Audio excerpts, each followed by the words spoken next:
G'day everyone, welcome back to Planet Coaster 2. It's Taggy here, hope you're doing well. Little something I've been working on, which is a new animatronic, and it's been really fun making tentacles that bend and flex for our little Kraken. So here he is, looking nice and scary with his little munches feeding in the water. You can see his little beady eye down there as well, which is kind of fun. But yeah, these tentacles, they are bit tricky to set up, but once you figure it out, it's not too hard. Yeah, they spin and flex and looks like they're a complete mesh, which is kind of a cool effect.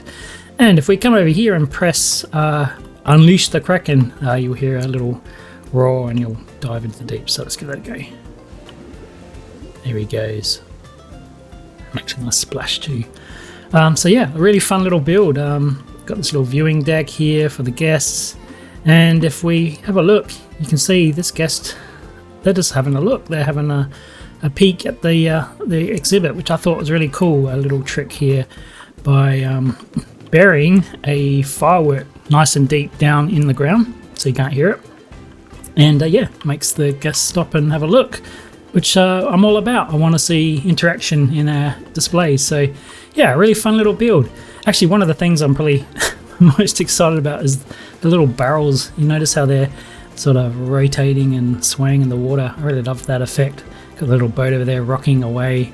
Yeah, here's the main show. Obviously the Kraken, if we change cameras and come in and have a look at closer, you can see I've got little coral pieces and teeth and these large elements that rotate up to close the mouth. And yeah, the tentacles are actually separated, but if we come under the water here, it's quite an ominous look actually. I like it. Yeah, the lighting and everything looks really cool. But we've got volumetric effects down here, bits of bubbles and whatnot. But yeah, it gives an overall impression of something lurking in the deep. Well, I just had to show you one more scene of this Kraken, and what I love is the lighting in this game. I've mentioned this in many of my videos, but if you look at the shadows there of the guests walking by, I think that's such a cool effect where you got the tentacles flailing about. It looks really, really cool. But yeah, if we cycle through the different times of day, you just get a very different vibe. I've got it raining as well because it gives everything a bit of a shine, makes it look wetter.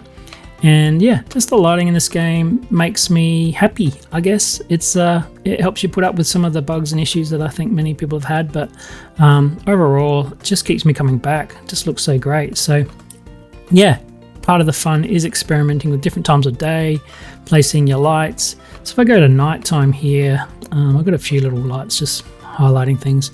And I love how it makes the eye pop. So I've got a light hidden underneath there as well, just to bring it out. But yeah, just adds so much. So yeah, hopefully you enjoyed this. Let's get into the build now of the tentacle.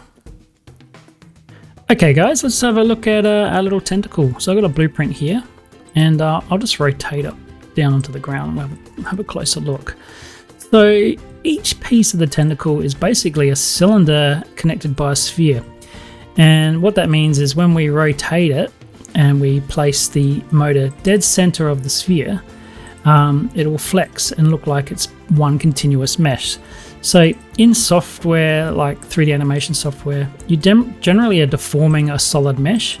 Because we can't obviously manipulate meshes in this game, we can simulate the simple shapes like a sausage or a tentacle, and the bending effect. So if I unpause that, you can see it sort of all rotating on itself. Also got it going up and down here, which we can deactivate for now. So yeah, it's not actually too complicated once you figure it out. So inside each joint is a hierarchy. So there's a connection of a motor, they're all going up in a hierarchy. And yeah, the way I'm getting the subtle rotation is I've actually got two motors in there on top of each other. And what that allows us to do is basically offset a reverse and a forward motion to give us a nice halfway point. So this animation sequence I've included in the blueprint isn't playing right now. It's just doing its looping, and that's just a bug. So if we delete that and then undo it and we hit play again, it'll now do the animation. So here's a really good shot. You can see the sphere and the cylinders working together to look like a continuous mesh. And I've got these little rubber rings, which I thought looked good for the suckers, and I got a smaller one and a big one just to give a bit of color offset. And that's your basic tentacle. So yeah, the hierarchy, the way this works, if we edit this group and come into the sequencer, you can see I've got different joints. They're basically rotational platforms, and then the sphere and the cylinder is attached to those and perfectly aligned. Now you can create animations without embedding a motor like that, but if you want the 3 degrees of freedom in terms of your animation, you're going to have to embed it. Otherwise you can put it behind a wall, a bit like what I did with the barrel. So I might just jump back to our scene. Where is it? Over here. Yeah, little floating pieces here. So that's actually got 2 little motors that are just offset of each other, rotating right clockwise and anti-clockwise, and it's just creating that sort of bobbing effect, which is really nice. Same with the barrels and everything else.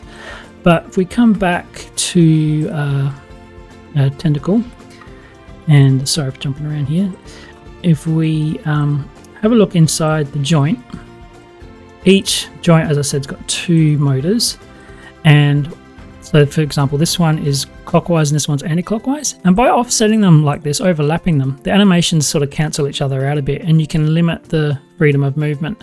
I'm using a half oscillate here to achieve that, and yeah, that's all it is. So some are going the top 2 are prioritizing clockwise and the bottom 3 are prioritizing anti-clockwise. By swapping these around you can change that. So you can try different animations by delaying things and moving it, but I've grouped them together like so. But you can create all sorts of things, maybe a wagging tail for a dragon or a crazy tongue for a monster or something.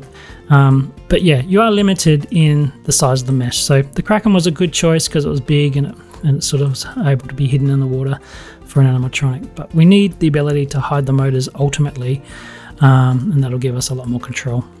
Okay, so how did I figure out the animations that are possible? So I created what I guess I call my super joint. Here it is. I'll just delete it and undo it, and that resets all its triggers. But what's actually going on here is there's like 30 different motors all attached to each other in here. So I've got the stepped one and I've set that to the stepped animation. If I go up a level, I've got the step reverse, and I call that stepped R.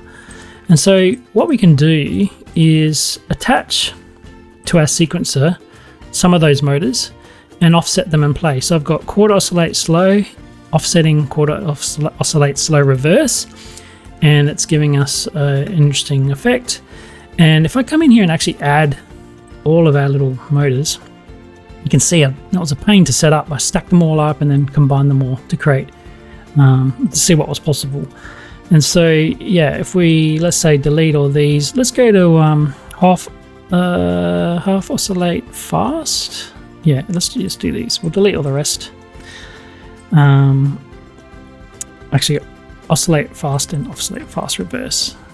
And if we experiment with the ones that we want, it was just made it really easy to sort of try different things. So if I hit play on that one, I get that sort of swinging effect. And if I delay it, it's going to go much further. So yeah, by experimenting and just creating this super joint, I thought, great, I could basically combine that on top of each other. But there's an issue. If you attach that to this one and then create another one and do that again, that's 3. But if once I go to 4, it's going to crash. Yep, without fail, it's crashed. Bye. Alright, so I'm back. It crashed, and that's because you can't have more than, I think, 100 nested motion panels, which is a ridiculous scenario. We shouldn't need that. Really what we want is one motion panel that we can say animate on the X plane by this many degrees, and just be able to change that as we need. But yeah, for now, this was a useful little piece just to figure out the ranges of motions that we could have, and that's how we got the tentacle effect. So come back, here they all are. Yeah, bending and flexing just a little bit because I'm using half oscillate and half oscillate reverse on 2 joints, and that's perfectly fine. For the mini little tentacles here, little munchin things, that's just basically a smaller version of the tentacle with the cylinders removed. It's just little balls, so that works quite well as well. And then we've got rotating panels and whatnot to create the full effect. So that's how you do it. It's yeah, trial and error, experimentation. I think you've got a little bit of control and you can try some different things yourself. So hopefully that was useful, everyone. I hope you enjoy the scene. Yeah, it was really cool to make something that I think I can actually put in a park, not a tornado or something that's probably less useful. But hey, I've got those other videos too on different experimentations, which I'm sure you'll enjoy. So thanks for joining me on this one, and I'll see you on the next one. Cheers.